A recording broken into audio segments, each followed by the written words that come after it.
Amin wa alaikum salam. Nan je gidan ku mamun ku bata nan. Baban mu bata nan ta koma kauye. Lafiya dai.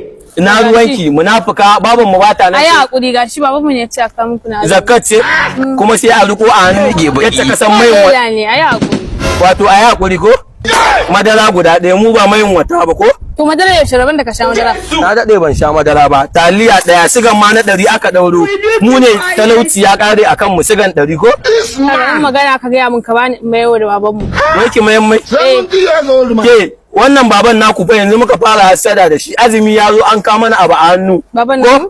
Ku masu kuɗi haka kuke. Sai azumi ya zo za a taimake mu. Duk da dai ma ba wanda ya kawo mana. Ku sai ki ba wajen nan. Kawo mana. Da rage zaki kwange kenan zaki da kenan. Kuma wallahi yanzu muka fara yi wa baban ku hasada. Allah. Allah. Sai dai ta ci gaban amma hasada yanzu muka fara yi mai. Kuma in baban mu ta zaki ce baki kawo ba. Dan siyarwa zan.